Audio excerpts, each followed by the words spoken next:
Исәнмесез, хөрмәтле телевизор караучылар, эфирда яңалыклар тапшыруның махсус чыгарылышы. Бүген бөек җиңү көне 9 май кешелек дөньясы зур түземсезлек белән көтеп алган бәйрәм. Һәм ул көн килде. Түбән Камалар сугышта ятып калган батырларны искә ала.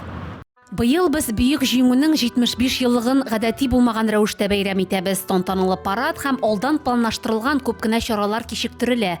Шәрдәшләр өйдә утырырга мәҗбүр булса да, әлеге күренеш бәйрәм рухына һич тә комачауламый. Бүген төрле оешма һәм предприятие вәкилләре җиңү монументына чәчәкләр куйдылар. Һәйкәл янына кешеләр һәр 15 минут саен килеп торды. Булар барысы да куркынычсызлык максатыннан эшләнелә.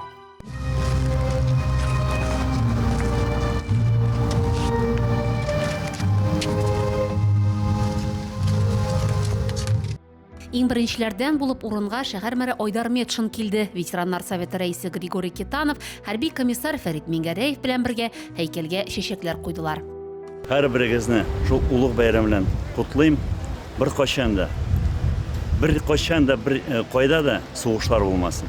Исәнлек, саулык бүтәнебезгә дә. Рәхмәт. Сәмигулла Шәрифуллин да бүген иртүк җиңү монументына килмичә булдыра алмый. Бик Ватан сугышында әтисе катнашкан, таныкчы булган, 4 тапкыр каты яраланган. Яукырыннан исән кайтып 93 яшендә үлгән.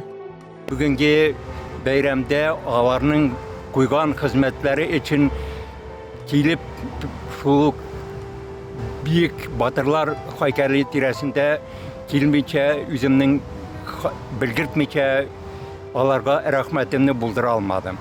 Исән сау тыныч чыкласыннар, урыннар җимакта булсын. Сугыш каһарманнарын бүген авылларда да тантаналы рәвештә искә алдылар. Җиңүнең 75 еллык уңаеннан Түбән Кама районында 37 һәйкәл яңартыла, өр-яңа 3 мемориаль урнаштырыла. Шуларның берсе Келәтле авылында урнашкан.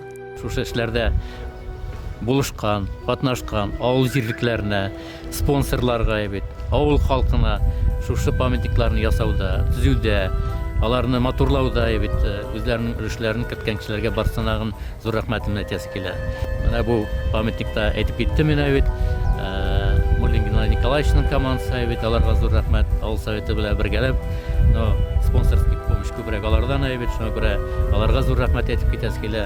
Менә шундый күбрәк безнең әйтергә кирәк эшмәкәрләр, булышучылар күп булганда безнең исән калган ветераннарыбыз, тыл ветераннарда шул вакытта әле бит безнең яшь буындагы шушыны карап, үсеп бит аларга патриотик тәрбияләү дип әйтергә кирәк булачак аларга. Барсына зур рәхмәт. Бөек Ватан сугышы башланган көн Михаил Муллин күңелендә мәңге уелып калган. Ул вакытта 7 яшьлек малай әтисен яукырына озатканда, аны бүтән күрмәячәкмен дип уйлап та карамаган. Монда менә минем туган иләр, абыйлар, әтиләр яталар, бүтән туганнар, Муллиннар туганы. Вот. Аларга мәңгелеккә искә алып яшибез менә шуларны.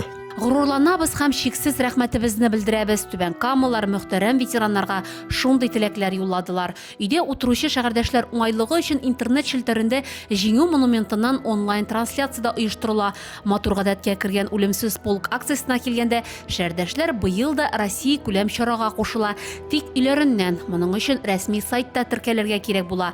9 май көнне җиңү тәрәзәләре дигән флешмоб та оештырыла. Шәһәрдәшләр Габдулла Тукай китапханәсенә әби бабаларының фотографияларын алып киләләр.